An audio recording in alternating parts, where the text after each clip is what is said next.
इनकी सेवा में एक गोपाल नाम का बालक था। एक दिन श्री सूरदास जी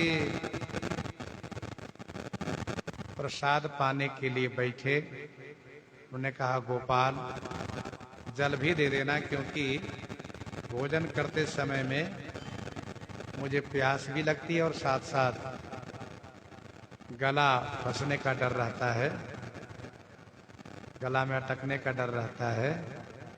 तो गोपाल गया जल लेने, तो जल न ला करके वह अन्यत्र चला गया। वहां मिल गए संत, वहीं संतों के साथ भूल गया। इधर सूरदास जी प्रसाद पा रहे थे तो गले में अटक गया भोजन।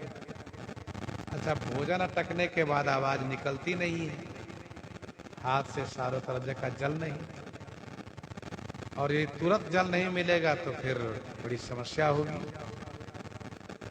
प्राण छूटने तक का डर होता है।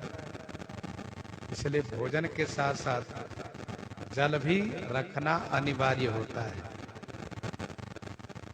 ये नियम है। इसी बीच ठाकुर श्रीनाथ जी स्वयं अपने मंदिर के सोने के झाड़ी में जो जल रखा था उसे लाकर दे दिए, पिला दिए, आनंद आ गया। अब ये गोपाल ये भी है, वह गोपाल तो गया खेलने में, उधर लग गया, ये गोपाल ले आए। इसके बाद थोड़ी देर के बाद उसको ध्यान आया, अरे महाराज जी तो जल मांगे, दौड़ता हुआ है, तब तक भोजन कर चुके हैं। इन्होंने कहा, गोपाल तुम आज जल न दिया होता मेरा प्राण निकल जाता। गोपाल ने कहा, मैंने जल नहीं दिया आपको। तो कहा, हम तो उधर गए, उधर ही रह गए, तब किसने जल दिया?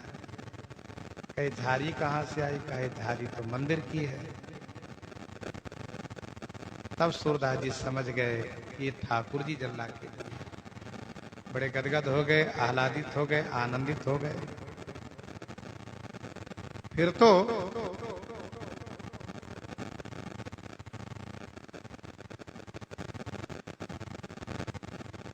सूरदास जी ने कहा, रे गोपाल तुम्हारा गोपाल नाम व्यर्थ है, सच्चे गोपाल तो श्रीनाथ जी हैं जिन्होंने ला करके मुझे जल पिलाया। अच्छा ले जाओ झाड़ी, स्वामी श्री विट्ठलनाथ जी को सब बात बता देना। उन्होंने बताया सारी बातें। विट्ठलनाथ जी बड़े आनंदित हुए। विट्ठलनाथ जी ने कहा, सूरदास जी आपको तो ठाकुर जी अपना लिए, क्योंकि स्वयं जल पिलाए, आप धन्य हो गए। ऐसी कृपा श्री सूरदास जी पर हुई।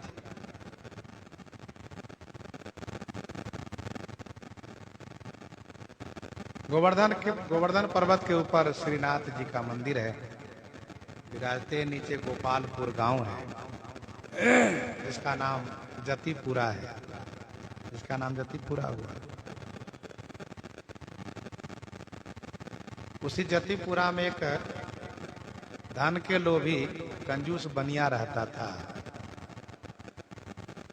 कभी भी ठाकुर जी का दर्शन नहीं किया श्रीनाथ जी का, और न स्वामी जी का चेला बना, लेकिन माला पहन लिया था, तिलक लगाता था।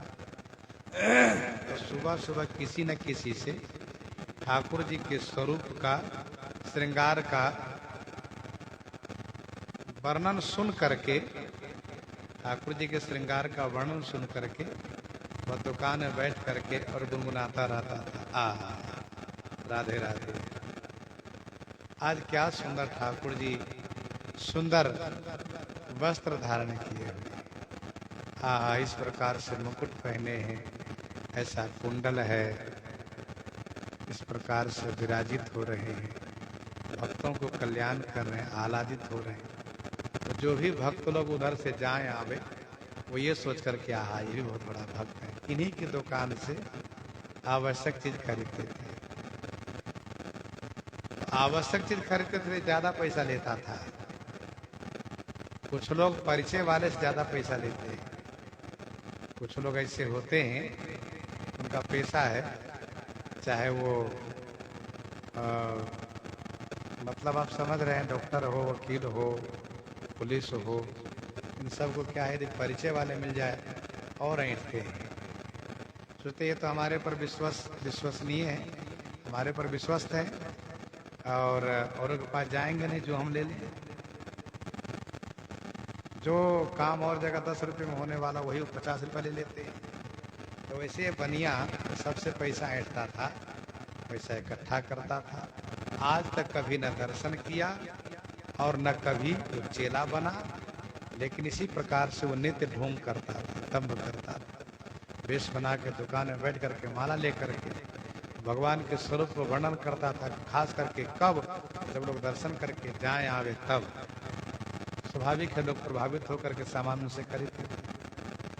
एक दिन इन्होंने सूरदास जी को रोक दिया, कहा देखिए सब लोग मेरी दुकान से सामान लेते, आप कभी कुछ नहीं लेते हैं, क्या बात है। तो सब लोग तो उनके भेद को नहीं जानते थे, सूरदास जी जानते थे। सूरदास जी ने मन में बना लिया कि अब इसको ठाकुर जी का दर्शन करवाऊंगा और इनको स्वामी जी का चेला भी बनवाऊंगा। बहुत कंजूस और धन लोभी बनिया है ये, ढोंग बहुत करता है। सूरदास जी ने कहा सुनो, तुम्हारे भेद को मैं जानता हूं। तुम सोचते हो कि मुझे कुछ भी पता नहीं, ऐसा नहीं, मैं सब जानता हूं। तुमने कभी दीक्षा ली है? नहीं। सत्य है कि नहीं? तुमने कभी दर्शन किया है ठाकुर श्रीनाथ जी को? नहीं। मुझे सब मालूम। तुम केवल पैसा कमाने के लिए सुबह सुबह नहा धो करके तिलक चंदन माला धारण करके और किसी से भगवान की छवि सुन करके, भगवान का श्रृंगार सुन करके, वर्णन करके लोग ठगते हो। अरे ईमानदारी से थोड़ा कम भी पैसा लो तभी काम चल जाए, कम से कम तुम बराबर ज्यादा लेते हो पैसा, तुम दूर तो हो। मैं तुम्हारे भेद को खोल दूंगा। बेचारा घबराया, पांव पकड़ लिया, कहा महाराज किसी से कहिएगा नहीं। कहा कहूंगा तब नहीं, कब? जब तुम चल करके ठाकुर जी का दर्शन करो। हाँ महाराज मैं दर्शन जरूर करूंगा, कल चलूंगा जरूर। कहा ठीक। सुबह सुबह तैयार हो जाओ। महाराज मैं भी सोचता हूँ मैं चल के दर्शन करूं, क्योंकि ऐसा ना हो कि वहां जाऊं, खड़ा रहूं, दर्शन खुले तो दर्शन करके आऊं, तब तक बहुत ग्राहक चले जाएंगे। जैसे पर्दा खुले वैसे मुझे कोई बता दे तो मैं दर्शन करूंगा। तो सुबह सुबह जैसे ही मंगला आरती की शंखा ध्वनि हुई, सूरदास जी ने तुरंत आकर कहा चलो। कहा महाराज अभी सुबह सुबह का समय, बोहनी नहीं हुआ है,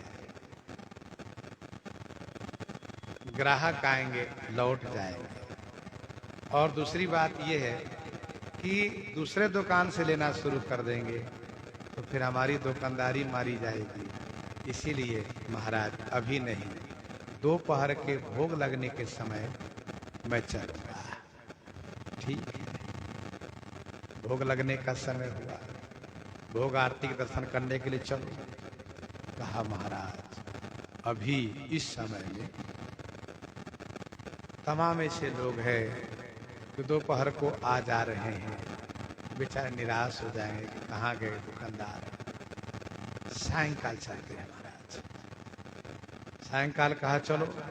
तब कहा महाराज गौ को घर लौटने का समय होता है, यदि हम मंदिर में दर्शन करने के लिए जाएंगे तो होगा क्या, गैया सब खा जाएंगे, बड़ा नुकसान होगा।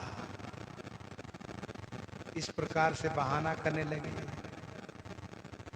एक दिन बहाना किए, 2 दिन बहाना किए, तीसरे दिन बहाना किए, वो कोई ना कोई बहाना करके जाए ना। तो सूरदास जी ने कहा सुनो आज मैं यहीं बैठा रहूं, तुम्हारा सारा भेद खोल दूंगा। तुम किस तरह से कमाई करते हो यह मैं सब बात सबको बता दूंगा, नहीं तो अभी मेरे साथ चलो। बेचारा घबराया, डर गया। सूरदास जी ने कहा ऐसे नहीं, तुम्हें पता होना चाहिए मैं कवि भी हूं, मैं कविता बना करके प्रचार कर दूंगा और तुम्हारी बदनामी हो जाएगी। ये मत सोचो कि तुम्हारे ग्राहक तुम्हारे पास आएंगे, मैं इस तरह से कविता बनाऊंगा कि तुम्हारी दुकानदारी सब चौपट हो जाएगी, इसलिए चलो। कहा ठीक है महाराज। गया, जैसे वहां गया तो श्री सूरदास जी ने श्री ठाकुर जी से श्री श्रीनाथ जी से कहा, प्रभु ये जीव पापी है, आपके दर्शन से वंचित रहता है, रोज बहाना करता है, एक ढोंगी है, रोज आपका भक्त बन करके लोगों को ठगता है, इसलिए कृपा करके ऐसी छवि दिखा दीजिए जिससे कि आप पर ही न्यौछावर हो जाए। तो ठाकुर जी ने कहा सूरदास जी से, धीरे धीरे अब आप जैसे भक्त जिनको पकड़ के ले आए उनको भला मैं कैसे वापस लौटा सकता हूं? आप चाहते हैं इनको अवश्य वह लाभ होगा। ठाकुर जी ने अपने उस मनमोहनी स्वरूप को दिखाया, वह अलौकिक दिव्य छवि दिखाया, बनिया दिख करके रिझ गया, बहुत दीवाना हो गया, बड़ा प्रभावित हुआ।